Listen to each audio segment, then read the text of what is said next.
बड़े मामले का खुलासा करते हुए 4 आरोपियों को गिरफ्तार किया। आरोपी के कब्जे से चोरी की 2 पहिया वाहन, नकदी और कई मामलों का खुलासा हुआ। यशोधरनगर पुलिस ने गुप्त सूचना के आधार पर कार्रवाई करते हुए आरोपियों को चोरी की बाइक के साथ गिरफ्तार किया। तलाशी के दौरान एक आरोपी के पास से 3000 रुपए नकद बरामद हुए। पूछताछ में आरोपी ने कबूल किया कि यह रकम कुछ महीने पहले टिप्पू सुल्तान चौक स्थित नूरी महबूबा जामा मस्जिद की दान पेटी से चोरी किए गए थे।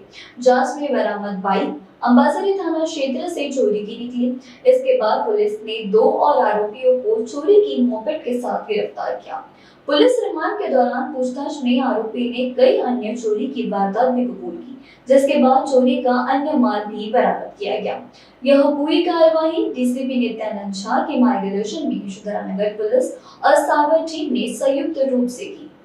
पोलीस स्टेशन यशोधरनगर येथे अपराध क्रमांक 76/2026 कलम 305 BNS प्रमाणे गुन्हा दाखल होता। सदर गुन्ह्याच्या तपासामध्ये आमची PSI नागे आणि PSI नागे व त्याची टीम, पोलीस अहवाल राहुल बेंद्रे, मनीष झरकर, संदीप वानखेडे, सितेश चौरसिया, भूषण येरावर, प्रवीण जाधव, प्रवीण बावनकर हे जे आहेत पोलीस स्टेशन हद्दीत पेट्रोलिंग करत असताना त्यांना गोपनीय माहिती मिळाली की पोलीस स्टेशन यशोधरनगर येथील 76/2026च्या गुन्हा हा यशोधरा हद्दीत राहणारे शेख मोइनुद्दीन उर्फ रहीम शेख, वय 23 वर्ष, वनदेवी नगर व त्याचा साथीदार मोहम्मद कैफ असमुद्दीन अन्सारी यांनी केला आहे आणि व त्याच्या इतर 2 साथीदारांनी मिळून ते केलं आहे अशी माहिती मिळाली। त्यांनी सदरच्या पथकाने तात्काळ त्यांना ताब्यात घेऊन विश्वासाने चौकशी केली असता त्यांनी सदर गुन्हा केल्याचे कबूल केले आणि गुन्ह्यामधील चोरलेला मुद्देमाल हा दिला। त्याच्यासोबतच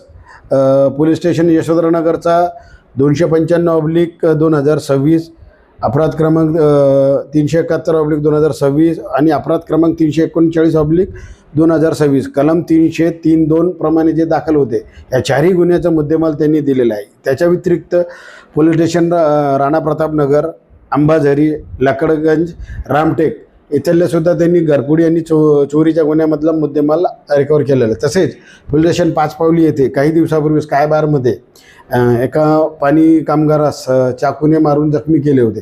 तर तो गुन्हा पण सदर आरोपीतानेच केला आहे, ते पण आम्ही निष्पन्न केला असून ते 5 पावलीचे कलम 302 अपराध क्रमांक 302/26 कलम 118(1) मधील आरोपी सुद्धा याच्यामधले नरेंद्र उर्फ बाली, चिंतामण बोकडे, निलेश मुरलीधर बावणे याला सुद्धा मी ताब्यात गेले आणि यांच्याकडून एकूण आम्ही 5-6 वाहनं आणि 5,98,000चा सोने चांदीचा नगदी मुद्देमाल जप्त केला आहे। ह्या सदरच्या गुन्ह्यामध्ये आणखीन गुन्हे उघडकीस येण्याची शक्यता आहे। सदर मालाच्या बाबत आम्ही पोलीस स्टेशन नागपूर शहर आणि ग्रामीण भागात अधिक तपास करीत असून जे काही सोन्याचा मुद्देमाल आहे यांची जे काही हे निघतील रिसिव्हर निघतील त्याप्रमाणे आम्ही याच्यामध्ये अधिक चौकशी गुन्हा दाखल करीत आहोत। सदरची कामगिरी ही माननीय उपायुक्त नित्यानंद झा यांच्या मार्गदर्शनाखाली सहाय्यक पोलीस आयुक्त रोहित ओवळ व आमच्या मार्गदर्शनाखाली वैभव नागे, पोलीस हवालदार राहुल बोंद्रे, पोलीस अंमलदार मनीष झरकर, संदीप वानखेडे, सितेश चौरसिया, भूषण येरावर,